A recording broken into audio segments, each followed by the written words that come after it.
Series की शुरुआत में हम फैंग को देखते हैं जो कार में न्यूज सुनता जा रहा था। तब उसे पता चलता है कि अर्थ के एटमॉस्फेयर में एक अनजान चीज को नोटिस किया गया है। वो यूएफओ हो सकता है। तभी फैंग का डॉक्टर उसे कॉल करके बताता है कि आज बारिश होने वाली है, तो तुम सावधान रहना। कॉल पे बात करने की वजह से फैंग का ध्यान भटक जाता है और उसका एक्सीडेंट हो जाता है। तभी हम देखते हैं कि एक लड़की चाओची उसकी तरफ आती है। असल में ये लड़की एक एलियन है जो यूएफओ से उतरी थी। वो फैंग के पास आके उसकी बॉडी को टच करते हुए सोचती है कि वो कितना हैंडसम है और अपनी पावर से उसे ठीक कर देती है। तभी फैंग की कार का ब्लास्ट होने वाला होता है। चाओची फैंग के सामने आ जाती है ताकि ब्लास्ट की वजह से उसे नुकसान न पहुंचे, लेकिन इस ब्लास्ट की वजह से चाओची इफेक्ट होती है, जिस पर उसके मुंह से ब्लू कलर का ब्लड निकलने लगता है और वो पास नदी में गिर जाती है। चाओची के ब्लड की एक बूंद और चाओची के लॉकेट से एक चमकती हुई चीज फैंग के हाथ पे गिर जाती है। नेक्स्ट सीन में हम फैंग को अपने घर में देखते हैं जहां डॉक्टर उसे बताता है कि तुम्हारा एक्सीडेंट हो गया था, लेकिन अब तुम बिल्कुल ठीक हो। इसके बाद सीन फिर से चाओची की तरफ शिफ्ट होता है जो पानी से बाहर आती है, तो उसके सर पे एक टर्टल था जो चाओची की गोद में आ गिरता है। तब हम पे रिवील होता है कि वो टर्टल चाओची का गाइड है। वो उससे पूछती है कि अब क्या किया जाए। तभी वो उसे डिवाइस यूज करने को बोलता है, लेकिन चाओची उसे बताती है कि वो उसे खो गया है और शायद उसी आदमी के पास है जिसकी मैंने जान बचाई थी। इसके बाद हम देखते हैं कि चाओची एक स्टोर में आके अपनी पावर से सारी ड्रेसेस ट्राई करने लगती है क्योंकि उसके पास पहनने को कुछ नहीं होता।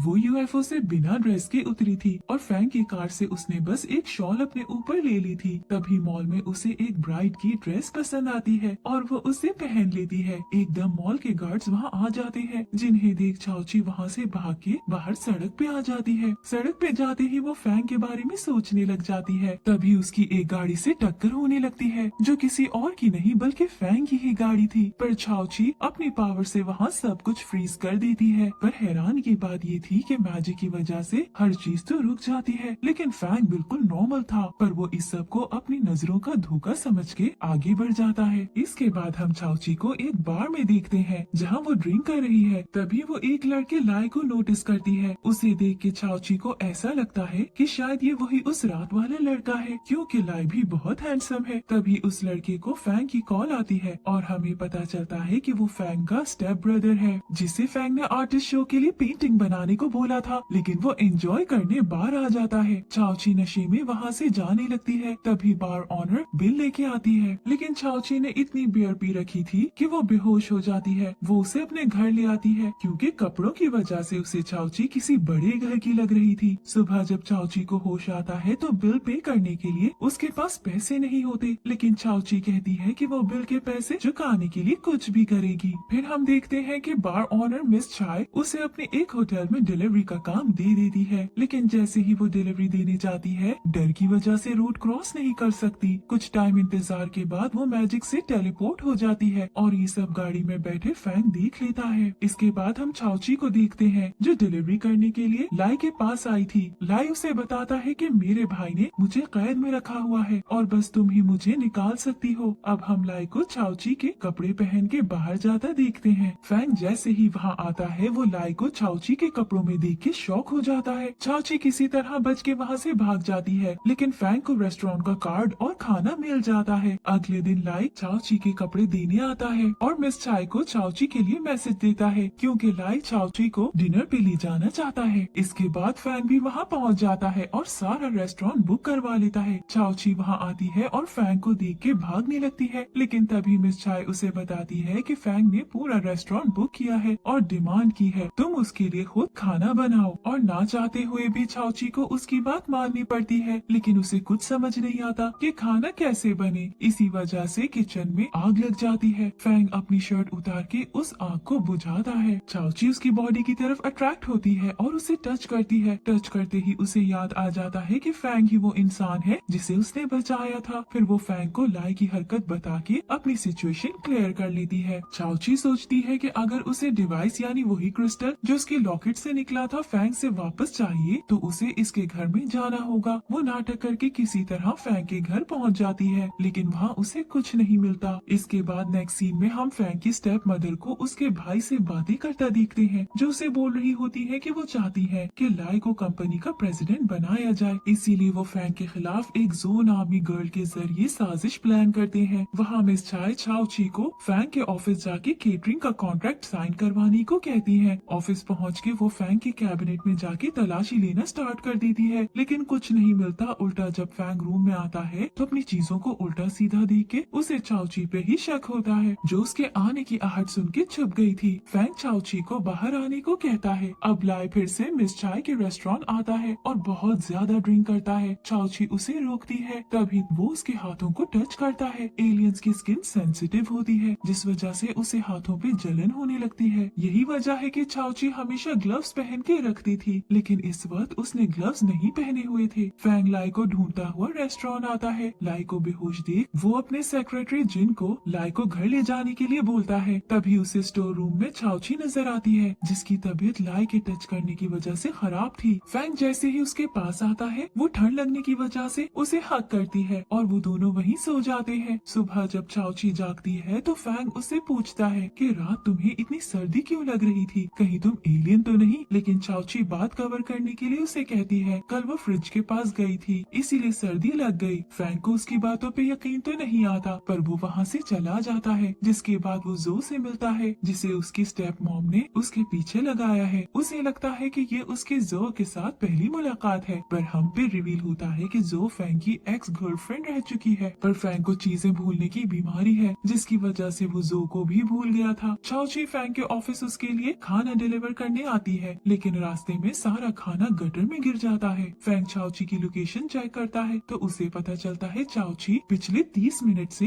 एक ही जगह पे फंसी हुई है। फैंग वहाँ जाके देखता है कि चाओची के गटर से खाना निकालने के चक्कर में उसकी हालत खराब हो चुकी है, जिस पर वो उसे मॉल शॉपिंग के लिए ले जाता है। पर चाओची को सिर्फ अपना ऑर्डर टाइम से पहुँचाने की जल्दी थी, जिस पर वो फिर से टाइम फ्रीज कर देती है, जो बेचारे फैंग को फिर से बस अपनी नजर का धोखा लगता है। लेकिन इस बात का फायदा उठाते कि चाओची वहाँ से निकल के टाइमली अपना ऑर्डर ऑफिस डिलीवर करती, मिस चाय के गुस्से से बच जाती है। फैंग इस सब का जिक्र डॉक्टर जैंग से करता है, जो फैंग को मशवरा देता है कि अगर उसे ये सब याद है तो हो ना हो, ये चाओची की वजह से है, इसीलिए उसे अपना ज्यादा टाइम चाओची के साथ गुजारना चाहिए। शायद इससे उसकी चीजें भूलने की बीमारी खत्म हो जाए। वहीं दूसरी तरफ चाओची सोचती है कि फैंग पे उसकी पावर्स का असर क्यों नहीं होता, कहीं वो एलियन तो नहीं। इसी बात का पता करने वो अगले दिन फैंग के लिए खाना लेके ऑफिस जाती है। फैंग मीटिंग में बिजी होता है, लेकिन चाओची फिर भी आ जाती है और उसे अपने हैंड से खाना खिलाने लगती है, क्योंकि मिस चाय ने उसे बोला था फैंग हमारा स्पेशल कस्टमर है, जब तक वो खाना खत्म ना कर ले वापस मत आना। फैंग को उस पर बहुत गुस्सा आता है। उसके जाते ही फैंग की तबीयत खराब हो जाती है और वो हॉस्पिटल पहुंच जाता है, क्योंकि उसे सी फूड से एलर्जी है। चाओची उसे देखने आती है और वहाँ वो उसे 2 लोगों से बचाती है, जिन्हें फैंग के स्टेप मॉम ने उसे जबरदस्ती कोई इंजेक्शन लगाने भेजा था। फिर वो दोनों बातें करने लगते हैं। फैंग चाओची से पूछता है कि अगर तुम्हारे प्लेनेट में कोई तुम्हें भूल जाए तो क्या तुम भी उसे भूल जाओगी। यहाँ आपको बताती चलूं, फैंग अभी नहीं जानता कि वो एलियन है, वो बस उसकी हरकतों की वजह से कहता है कि तुम किसी दूसरे प्लेनेट से आई हो। चाओची उसे कहती है कि हमारे प्लेनेट पे सब अपना डेटा सर्वर में स्टोर करके रखते हैं, जिसकी वजह से मेमोरी लूज नहीं होती। फैंग और चाओची में भी अच्छी दोस्ती हो गई है। इवन वो उसे प्रपोज करता है कि क्या तुम मेरी गर्लफ्रेंड बनोगी, जिसे सुन के चाओची खामोश हो जाती है और रेस्टोरेंट वापस जाती है, जहाँ मिस चाय उसे समझाती है कि तुम उसे डायरेक्ट नो बोल के अपनी दोस्ती खराब ना करो, जिसके लिए वो मान जाती है। फैंग चाओची को लाई की आर्ट एग्जीबिशन के बारे में नेक्स्ट सीन में हम देखते हैं कि फैंग चाओची के साथ घूमने जाता है, लेकिन तभी बारिश होने लगती है। चाओची बारिश को बहुत एंजॉय करती है, लेकिन फैंग को पैनिक अटैक होने लगता है, क्योंकि उसकी मॉम की डेथ भी बारिश में हुई थी और वो अपनी मॉम की डेथ का कसूरवार अपने डैड को समझता है, क्योंकि उस दिन उन दोनों में काफी लड़ाई हुई थी।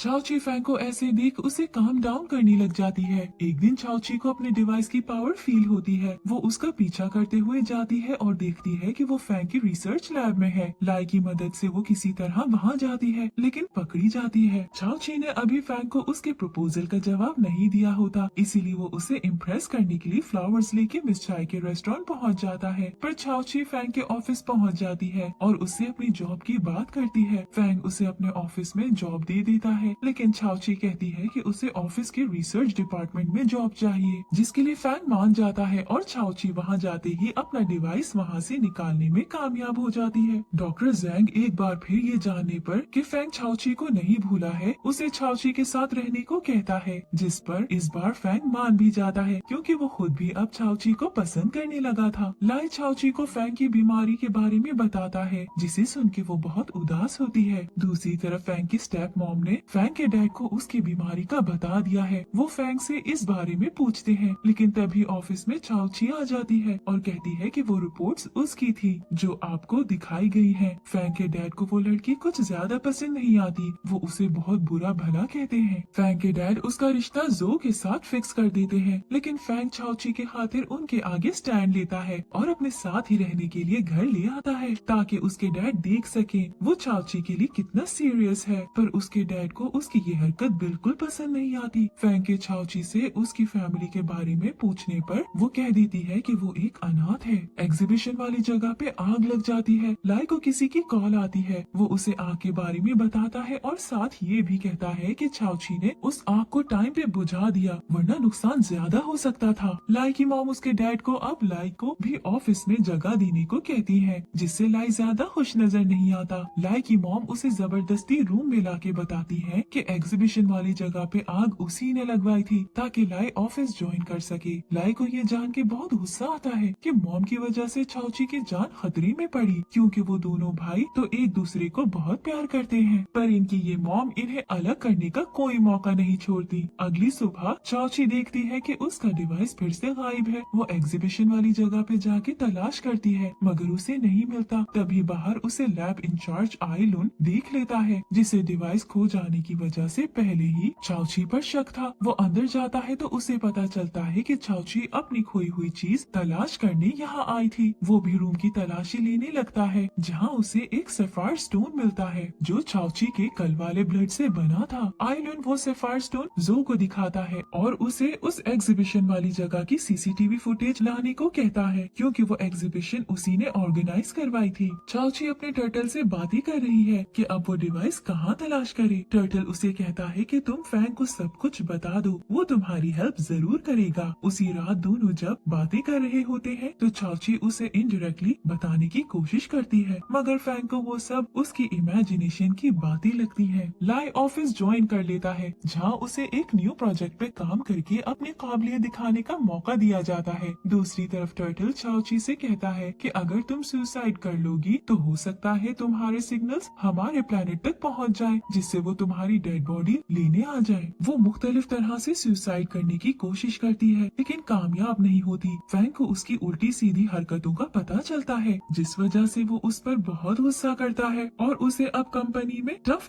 टास्क देता है, जिससे छाओची को बहुत गुस्सा आता है। वो रिजाइन करना चाहती है, लेकिन फैंग रेजिग्नेशन एक्सेप्ट नहीं करता। फैंग जैंग नामी क्लाइंट से मिलने जा रहा होता है तो छाओची को अपने साथ चलने को कहता है ताकि उसकी बीमारी का किसी को पता न चले। वापसी में छाओची फिर से उसकी तरफ अट्रैक्ट होती है, उसकी बॉडी को टच करने की कोशिश करती है, लेकिन वो उसे खुद से दूर कर देता है क्योंकि वो ड्राइविंग कर रहा था। फिर वो दोनों एक परफ्यूम मास्टर के घर पहुंचते हैं, जहां लाई पहले ही मौजूद था। लाई छाओची को लेके वहां से बाहर चला जाता है, जिससे देख फैंग को बहुत गुस्सा आता है। लाई जानता है कि छाओची फैंग को पसंद करती है। लाई उसे कहता है कि अगर तुम्हें फैंग को अपनी तरफ मजीद अट्रैक्ट करना है तो हमें कुछ ऐसा करना होगा जिससे वो जेलस फील करे। लाई छाओची को फोरहेड किस करता है, जिसे दूर खड़ा फैंग देख के जेलस हुए वहाँ से चला जाता है। छाओची उसके पीछे जाती है, लेकिन उसकी खुद की तबीयत खराब होने लगती है और वो वहाँ से गायब होके उस पेड़ के नीचे आके बैठ जाती है, जहाँ वो फैंग से पहली बार मिली थी। पूरा दिन फैंग और लाई दोनों उसे ढूंढते रहते हैं, लेकिन छाओची नहीं मिलती। रात को छाओची फैंग को पेड़ के पास बैठी मिलती है और उसकी तबीयत भी बहुत खराब थी। फैंग उससे इसकी वजह पूछता है। छाओची उसे बताती है कि ह्यूमन हमें डायरेक्ट टच नहीं कर सकते, इससे हमारी स्किन पे इन्फेक्शन हो जाता है। फैंग उसे बोलता है कि मैं तो तुम्हें डायरेक्ट ही टच करता हूँ। छाओची बोलती है कि वो खुद नहीं जानती कि फैंग के टच करने पे उसे कोई इन्फेक्शन क्यों नहीं होता। फैंग समझता है कि शायद उसकी तबीयत खराब है, इसीलिए वो ऐसी अजीब अजीब बातें कर रही है। फिर हमें कुछ टाइम पहले का सीन दिखाया जाता है, जब लाई फैंग और छाओची के साथ फैंग के घर मौजूद था। तभी उसे जो की कॉल आती है, जो लाई से फैंग के फिंगरप्रिंट्स लेना चाहती है। वो उसे अपनी बातों में ऐसा उलझाती है कि लाई मान जाता है और एक ग्लास पे फिंगरप्रिंट्स लेके उसे भिजवा देता है, जिसका जो आइलुन के साथ मिल के गलत इस्तेमाल करती है। वो फैंग की मेमोरी से छाओची का सारा डेटा डिलीट कर देती है। इस वक्त हमें पता पता चलता है कि फैंग की मेमोरी बैंक के बारे में जो और आयलुन भी जानते हैं, जो फैंग के डॉक्टर ने उसके लिए बना के रखा था। वहाँ फैंग और चाओची दोनों एक दूसरे से अपनी लव फीलिंग्स का इजहार करते हैं। तभी बारिश होने लगती है, लेकिन अब फैंग को ज्यादा डर नहीं लगता क्योंकि चाओची उसके साथ है। दोनों सो जाते हैं। जैसे ही सुबह होती है, फैंग चाओची को अपने से दूर धक्का देता है क्योंकि रात उसकी मेमोरी डिलीट हो गई थी, इसीलिए अब उसे चाओची के साथ गुजारा कोई भी पल याद नहीं था। चाओची समझ नहीं पाती कि आखिर हुआ क्या है। रूम से निकल के चाओची सीधा लाई के पास आती है और उसे फैंग के इस बर्ताव के बारे में बताती है, पर वो उसे सीरियस नहीं लेता। फैंग जिनके कहने पर चाओची को भी अपने साथ घर ले जाने को तैयार हो जाता है। जहाँ रास्ते में फिर चाओची फैंग को हक करने की कोशिश करती है, पर फैंग उसे फिर खुद से दूर कर देता है और गुस्से में उसे घर छोड़ने के बजाय रूट पे ही उतार के चला जाता है। लाई को इस बात का अभी तक इल्म नहीं होता कि उसने अनजाने में कितनी बड़ी गलती की है। चाओची, जैंग और जिन फैंग को याद दिलाने की कोशिश करते हैं, लेकिन उसे कुछ भी याद नहीं आता। फैंग की स्टेप मॉम फैंग की बदनामी के लिए फैंग और चाओची के ब्रेकअप की बात मीडिया को बता देती है, जहां फैंग मीडिया को क्लैरिफिकेशन देने के लिए एक कॉन्फ्रेंस रखता है। फैंग की मेमोरी जाने पर जो इस सोने की चिड़िया को फंसाने के लिए एक बार फिर उसके पीछे पड़ जाती है। वहाँ चाओची भी कॉन्फ्रेंस में जाती है, जिसे मीडिया के लोग तंग करने लगते हैं। ये देख फैंग फौरन कॉन्फ्रेंस खत्म कर देता है, ऐसे जैसे उसे अभी भी चाओची की फिक्र हो। वो उसके दिमाग से तो निकल गई है, पर दिल में अभी भी वही बसती है। इसी टर्निंग पॉइंट पे इस सीजन की 14th एपिसोड एंड हो जाती है। अब आगे क्या हुआ ये जानने के लिए आप हमारी नेक्स्ट वीडियो जरूर देखिएगा। Thank you for watching.